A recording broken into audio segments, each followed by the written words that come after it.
जय भीम दोस्तों, मैं रजत मौर्य आप सभी का स्वागत करता हूं बहुजन साहित्य के इस विशेष कार्यक्रम किताब पर चर्चा में, जहां हम चर्चा करते हैं बहुजन लेखकों द्वारा लिखी गई किताबें और बहुजन मुद्दों पर केंद्रित किताबों पर। आज की इस वीडियो में हम लोग बात करेंगे बाबा साहब द्वारा लिखी गई किताब रिडल्स इन हिंदुइज्म की पहेली नंबर 12 के दूसरे भाग में। इसके पहले भाग में हमने बहुत सारी चीजें डिस्कस की हैं। अगर आपने अभी तक वो नहीं देखा है जाकर, तो प्लीज जाकर देख लीजिए, लिंक आपको ऊपर आई बटन पर मिल जाएगा। इस वीडियो में हम लोग बात करेंगे कि मार्कंडेय पुराण में दुर्गा के बारे में क्या बताया गया है और उस पर डॉक्टर अंबेडकर आगे क्या लिखते हैं। वीडियो शुरू करने से पहले आप सभी से निवेदन है कि वीडियो को पूरा देखिएगा, स्किप मत कीजिएगा। मैं पहले से ही ना बहुत शॉर्टेड करके आप लोगों को बता रहा होता हूं, आप अगर उसमें से भी स्किप कर दोगे तो कोई मतलब नहीं निकलेगा, फिर आपका टाइम वेस्ट हो जाएगा। इससे अच्छा है कि आप ये वीडियो यहीं पर बंद कर दें। अगर आप चैनल पर नए हैं तो चैनल को सब्सक्राइब कर लीजिए, पुराने वीडियोस भी जाकर देखिए, वो भी बहुत नॉलेजेबल और इन्फॉर्मेटिव वीडियोस हैं। अगर आप बहुजन साहित्य की आर्थिक मदद करना चाहते हैं, जो कि इस वक्त बेहद ज़्यादा जरूरी है हमारे बहुजन साहित्य के डिजिटल स्पेस को, डिजिटल प्रेजेंस को बढ़ाने के लिए, यहाँ स्क्रीन पर मेरे अकाउंट डिटेल आपको शो हो रहे होंगे, उसके माध्यम से आप जितनी चाहें उतनी समर्थन राशि हमें भेज सकते हैं। डॉक्टर अंबेडकर पेज नंबर 104 पर लिखते हैं, कहा जाता है कि दुर्गा और दो असुरों के बीच घमासान युद्ध हुआ और उसी से दुर्गा विख्यात हुई। यह कहानी मार्कंडेय पुराण में विस्तार से दी गई है। कहाँ दी गई है? मार्कंडेय पुराण में। डॉक्टर अंबेडकर अपनी मर्जी से नहीं लिख रहे हैं। इसके अनुसार त्रेता युग के अंत में शुंभ निशुंभ नामक दो बलशाली असुरों ने 10,000 वर्षों तक घोर तपस्या की। इसके कारण स्वर्ग से शिव प्रकट हुए, जिन्हें पता चला कि अपनी विलक्षण तपस्या के आधार पर वे अमरता का वरदान चाहते हैं। उन्होंने दोनों को बहुत समझाया और नाकाम कोशिश की कि वे किसी और वरदान के लिए मान जाएं। तब उनका मनोरथ पूरा न हुआ तो उन्होंने 1000 साल तक और कठिन तपस्या की। शिव फिर प्रकट हुए और उनको वही वर देने से इनकार कर दिया। फिर वे सिर के बल उल्टे लटक गए और नीचे धीमी अग्नि जला ली। उनकी गर्दन से रक्त बहने लगा। उन्होंने 800 साल तक इसी तरह तपस्या की। मतलब उस वक्त जो राक्षस हुआ करते, तथाकथित जो राक्षस हुआ करते थे, उनकी आयु कितनी हुआ करती होगी, आप ये सोचिए। मतलब 10,000 साल पहले की, फिर 1,000 साल और करी, फिर 800 साल और करी, और उसके बाद वो जिए भी होंगे, तो मतलब कितनी उनकी लंबी उम्र रही होगी। यह सोचकर कि कहीं ऐसे प्रचंड तप से ये हमारे सिंहासन ही न छीन लें, देवतागण कांप उठे। देवराज ने एक सभा बुलाई और अपनी आशंका जताई। उन्होंने स्वीकार किया कि यह गंभीर बात है, परंतु पूछा कि इसका उपाय क्या है। इंद्र के परामर्श पर कंदर्प यानी कामदेव परम सुंदरी अप्सराओं रंभा और तिलोत्तमा को साथ लेकर महाबली असुरों की कामुकता जगाने हेतु उनके पास भेजे गए। कंदर्प ने अपने काम बाण छोड़ते हुए असुरों को घायल कर दिया। वे युगल सुंदरियों के जाल में फंसकर मोहित हो गए और तपस्या भंग कर दी। आज की भाषा में अगर हम इसे कहें तो ये एक तरह का हनी ट्रैप था। इन सुंदरियों के साथ उन्होंने 5,000 वर्ष बिताए, 5,000 वर्ष। फिर उन्हें ध्यान आया कि कामुकता के कारण उनकी अमरता की आशा पर पानी फिर गया है। उनको संदेह हुआ कि यह जाल इंद्र की मिली भगत से बिछाया गया है, इसलिए स्वर्ग के मुंह में उन्होंने फिर पूजा आरंभ कर दी। उन्होंने अपने शरीर के मांस काट काट कर शिव को आहुति चढ़ानी शुरू कर दी।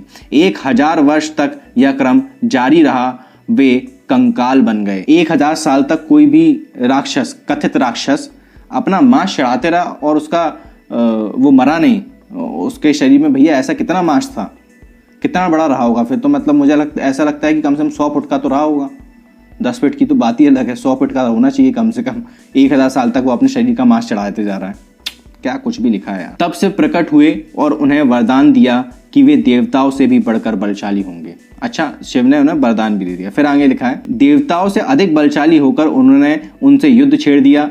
दोनों पक्षों में घमासान संघर्ष के पश्चात असुर हर जगह विजयी रहे।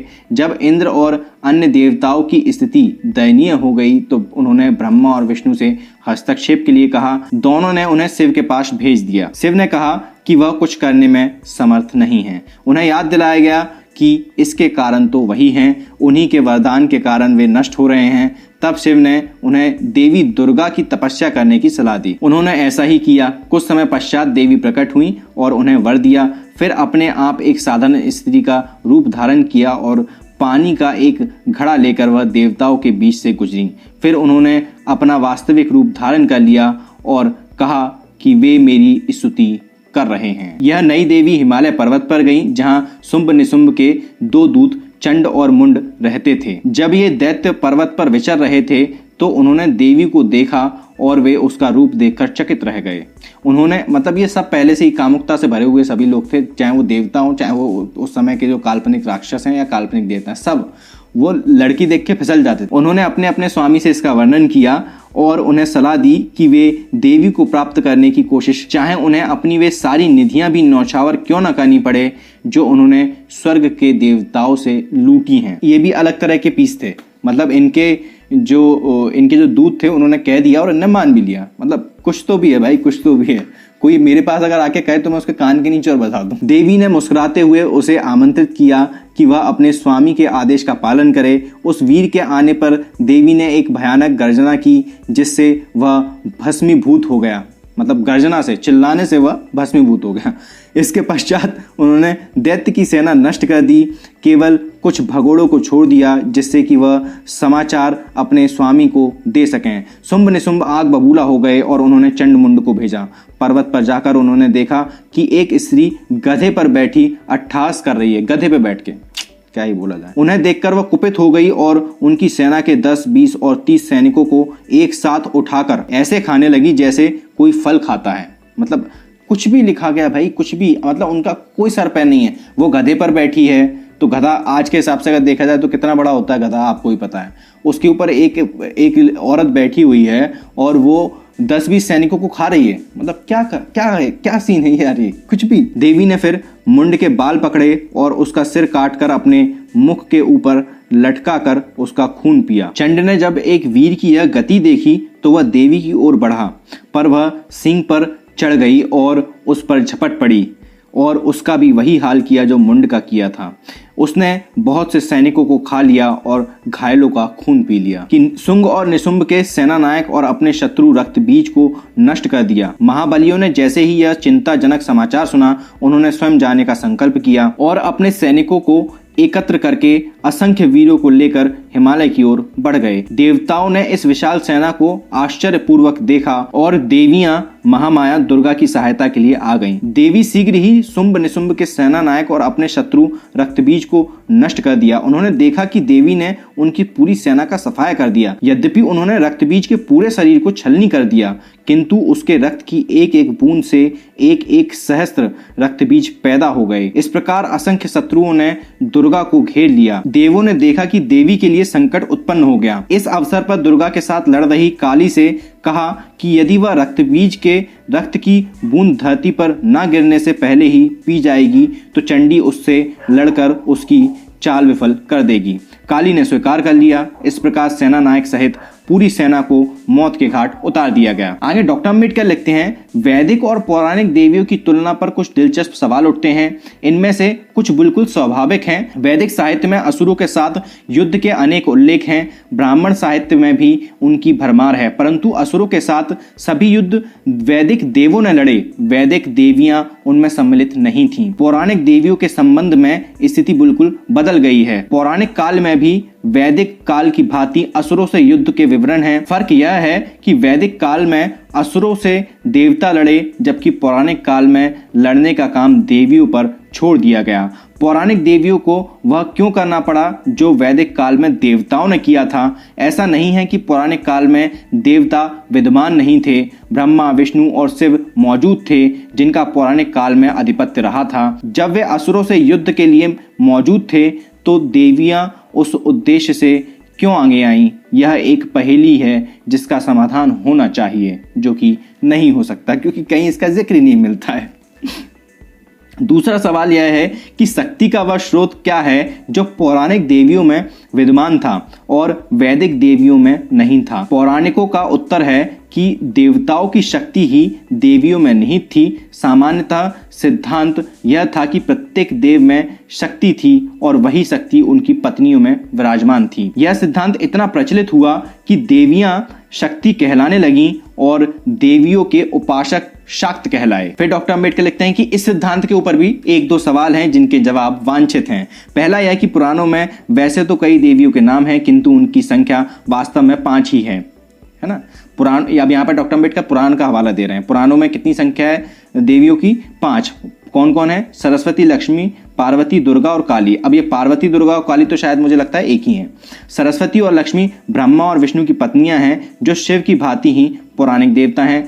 पार्वती, दुर्गा और काली शिव की पत्नियां हैं। सरस्वती और लक्ष्मी ने किसी असुर का संहार नहीं किया और कोई वीरता नहीं दिखाई। सवाल है क्यों? ब्रह्मा और विष्णु में भी शक्ति थी, फिर उस सिद्धांत के अनुसार वह उनकी पत्नियों में भी सन्निहित होनी चाहिए थी। फिर सरस्वती और लक्ष्मी ने असुरों के विरुद्ध युद्ध क्यों नहीं किया? यह भूमिका केवल शिव पत्नियों के लिए ही क्यों थी? यहाँ भी पार्वती की भूमिका दुर्गा से भिन्न थी। पार्वती एक सामान्य नारी दिखाई गई है, दुर्गा की भांति वह भी शिव की शक्ति थी। पार्वती में शिव की शक्ति इतनी शीतल, साधारण और निष्क्रिय क्यों थी? डॉक्टर अंबेडकर बहुत बारीक सवाल पूछ रहे हैं, इस चीज को समझिए। ये जो सिद्धांत है कि जो देवताओं में शक्ति है वही शक्ति उनकी पत्नियों में भी है, तो इसके आधार पर फिर ऐसा क्यों हुआ कि जो शिव की पत्नियां थी, तीनों पत्नियां जिसमें कि दुर्गा, काली और पार्वती, इनका जिक्र आता है, तो इन्होंने ही क्यों किए युद्ध असुरों के खिलाफ, बाकी सरस्वती और लक्ष्मी ने क्यों नहीं किया? फिर डॉक्टर अंबेडकर एक कदम और आगे बढ़ते हैं और वो पूछते हैं कि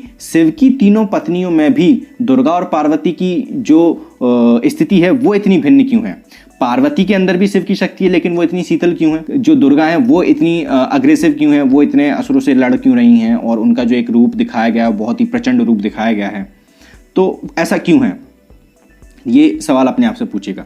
दूसरा सवाल यह है कि देवियों की स्वतंत्र रूप से पूजा आरंभ करने का यह औचित्य सही लगता है, परंतु तार्किक और ऐतिहासिक दृष्टि से इसे स्वीकार करने में कठिनाई है। शुद्ध तार्किक दृष्टि से देखें तो यदि प्रत्येक देव में शक्ति है तो फिर वैदिक देवों में भी यह शक्ति होनी चाहिए थी। फिर वैदिक देवों की पत्नियों पर यह सिद्धांत लागू क्यों नहीं होता? यदि ऐतिहासिक दृष्टि से देखें तो यह कहने का कोई औचित्य नहीं है कि पौराणिक देवों में भी शक्ति विद्वान थी। फिर ऐसा लगता है कि ब्राह्मणों ने यह नहीं सोचा कि उन्होंने मात्र दुर्गा को ही वीरांगना बताया है जिसने असुरों का संहार किया, इससे उनके अपने ही देवता कायर सिद्ध होते हैं। ऐसा लगता है कि देवता असुरों से अपनी रक्षा नहीं कर पाए और उन्हें अपनी पत्नियों का सहारा लेना पड़ा। इस संबंध में मार्कंड पुराण का एक उदाहरण ही पर्याप्त है कि पौराणिक देव कितने दुर्बल थे और ब्राह्मणों के अनुसार उन्होंने असुरों के समक्ष कैसी दुर्बलता दिखाई। मार्कंड पुराण के अनुसार दैत्यों के राजा महिष ने एक बार युद्ध में देवताओं को हरा दिया और इतना अभावग्रस्त कर दिया कि वे धरती पर भिखारियों की तरह घूमते थे। मतलब क्या उस समय स्वर्ग नहीं था? खैर छोड़ो। पहले इंद्र उन्हें ब्रह्मा के पास ले गए, फिर शिव के पास, लेकिन ये दोनों देव कोई भी सहायता करने की स्थिति में नहीं थे तो क्यों नहीं थे पता नहीं। इसलिए वे विष्णु के पास पहुंचे। विष्णु उनका संताप देखकर इतने दुखी हुए कि उनके नेत्रों से एक प्रभा उत्पन्न हुई। उसमें से एक नारी रूप प्रकट हुआ जिसका नाम महामाया, दुर्गा का दूसरा नाम था। अन्य देवताओं के मुखों से भी ऐसी ही आभा फूटी, वह भी महामाया में समा गई, जिसका परिणाम यह निकला कि वह ऐसा आभा पुंज बन गई जैसे कि अग्नि का पर्वत हो। वह वायुमंडल में उड़ गई और उसने दैत्यों का वध किया और देवताओं को राहत दी। ऐसे कार्य देवों में शक्ति कैसे हो सकती है? जब उनमें शक्ति ही नहीं थी तो वे अपनी पत्नियों को शक्ति कैसे दे सकते थे? यह कहना कि देवियों में शक्ति थी मात्र एक पहेली ही नहीं बल्कि एक विसंगति है। शक्ति के इस सिद्धांत का अनुसंधान क्यों किया गया, इसका स्पष्टीकरण होना चाहिए। क्या ब्राह्मणों ने बाजार में एक और बिकाऊ माल के तौर पर देवी पूजा प्रारंभ नहीं की और देवताओं का अपमान नहीं किया? ये डॉक्टर अंबेडकर के सवाल हैं जो कि वो ब्राह्मणों से पूछ रहे हैं। उम्मीद करता हूँ इस वीडियो से आप लोगों को बहुत कुछ सीखने को और समझने को जरूर मिला होगा। मैं आप लोगों से एक रिक्वेस्ट भी करना चाहूंगा, ये सारी जो किताबें हैं डॉक्टर अंबेडकर की, ये फ्री ऑफ कॉस्ट अवेलेबल हैं। आप गवर्नमेंट ऑफ इंडिया की वेबसाइट पर जाकर ले सकते हैं, गवर्नमेंट ऑफ महाराष्ट्र की जो वेबसाइट है वहां से आप डाउनलोड कर सकते हैं, वेडीवाला.com है वहां से आप डाउनलोड कर सकते हैं और लगभग जो मुख्य भाषाएं हैं भारत की सभी में अवेलेबल हैं। तो जब आप ये वीडियोस देखते हैं ना तो एक बार नजर भी मार लिया करो उनको ऊपर, तो इससे क्या होगा ना, आपको वो लंबे समय तक के लिए याद रहेगा। आपके जो दिमाग है ना उसमें वो चीज़ छप जाएगी अच्छे से। ये मेरी एक छोटी सी रिक्वेस्ट है। वीडियो आप लोगों को कैसा लगा नीचे कमेंट बॉक्स में कमेंट करके जरूर बताइएगा। किताब को खरीदने का लिंक आपको नीचे डिस्क्रिप्शन बॉक्स में मिल जाएगा। इसके ऊपर जो सीरीज है उसका लिंक आपको ऊपर आई बटन पर मिल जाएगा। पूरी सीरीज को देखिए, बहुत ही अच्छी किताब है और बहुत मेहनत करके मैं वीडियोस आप लोग के लिए बना रहा हूँ। आप लोग पूरी वीडियोस देखेंगे, मुझे बहुत खुशी होगी। नीचे कमेंट करेंगे, मुझे उससे भी बहुत खुशी होगी। मैं रजत मौर्य मिलता हूं आपसे अगली वीडियो में फिर किसी किताब के साथ। तब तक अपना और अपनों का ध्यान रखें, पढ़ने की आदत को विकसित करें, क्योंकि पढ़ेगा इंडिया तभी तो बढ़ेगा इंडिया। जय भीम, जय भारत, जय संविधान, जय जोहार।